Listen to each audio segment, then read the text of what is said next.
ଭୋକ ବାଉଳାରେ ତାଟିଆ କାମୁଡୁଛି ବିଜେଡି। ବିଜେଡି ବର୍ତ୍ତମାନ ବୁଡି ବୁଡି ଯାଉଛି, ତେଣୁକରି ବିକଳରେ ଭୋକ ବାଉଳାରେ ତାଟିଆ କାମୁଡୁଛି।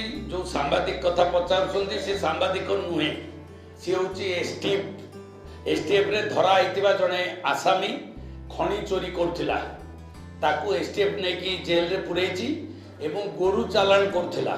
ସେ ଜଣେ ସେଇ ଲୋକ, ସିଏ ପୁଣି ଆଉ ଗୋଟିଏ ଝିଅ ଚାଲାଣ କରୁଥିଲା, ସିଏ ହେଉଛି ସେଇ ଲୋକ। ଏବଂ ସିଏ ହେଉଛି ସେଇ ଲୋକ ଯିଏ ଭାରତୀୟ ଜନତା ପାର୍ଟିରେ କାଳୁ ଖଣ୍ଡେତ୍ରାଙ୍କ ପାଇଁ ଆସିକି ଏଠି ସ୍ଲୋଗାନ ଦେଉଥିଲା, ସିଏ ହେଉଛି ସେଇ ଲୋକ। ମୁଁ କିନ୍ତୁ ତାକୁ ସାମ୍ବାଦିକ ଜାଣିନି।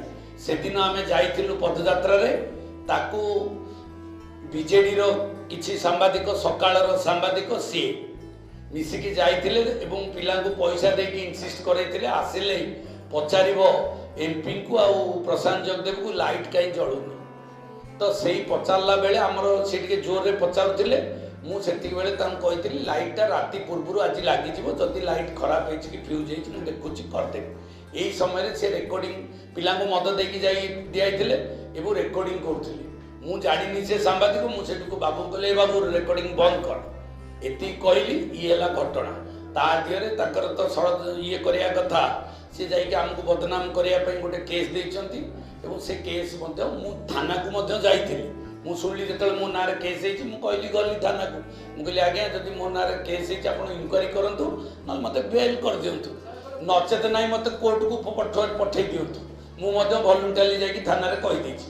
ଏବଂ ପରେ ସେ ଗ୍ରାମବାସୀ ଲୋକ ଲାଇଟ୍ ଜଳିଲା ଘଣ୍ଟାଏ ଭିତରେ ଏବଂ ଇମିଡ଼ିଏଟ୍ ସେ ଲୋକମାନେ ଆସିକି ଥାନାରେ କହିଲେ ଯେ ଆଜ୍ଞା ଆମ ଗାଁର ସମସ୍ୟା ଥିଲା, ଆମେ ପଚାରୁଥିଲୁ, ଇଏ 2-3ଟା ପିଲା ମଦ ଖାଇକି ଏମିତି ଗୋଟେ ଓଲଟା କଥାବାର୍ତ୍ତା କରୁଥିଲେ, ଆମର କିଛି ଅସୁବିଧା ନାହିଁ, ଆମେ ସମସ୍ତେ। ମୁଁ ମଧ୍ୟ ସେଇଠି ଥିଲି, କେସ୍ ହେଲା ବୋଲି ମୁଁ ସେଇ ଗାଁରେ ଥିଲି, ଦେଖିଲା ବେଳକୁ କେସ୍ ହେଲା।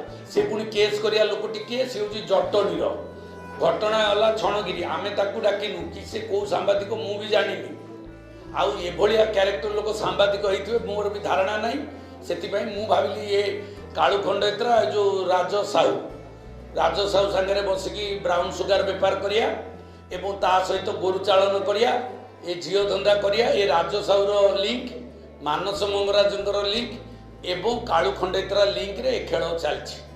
ତେଣୁକରି ଇଏ ଗୋଟେ ହାଇ ଡ୍ରାମା ଚାଲିଛି ଏବଂ ତାପରେ ବି ସେ ଆଦିବାସୀ ଲୋକ ଆସିକି ତା ନାଁରେ କେସ୍ ଦେଇଛନ୍ତି ଯେ କାହିଁକି ଆମ ଗାଁକୁ ଆସିକି ଏତେ ବିଶୃଙ୍ଖଳା, ଆମ ଏମ୍ପି ଆଉ ବିଧାୟକଙ୍କ ନାଁରେ କାହିଁକି ତମେ ଏଠି ଗହଳି କରିକି ଡିଷ୍ଟର୍ବାନ୍ସ କରୁଥିଲ। ସେ ଗାଁ ଲୋକ, SC ST ଲୋକ ମଧ୍ୟ ଆସିକି କେସ୍ ଦେଇଛନ୍ତି।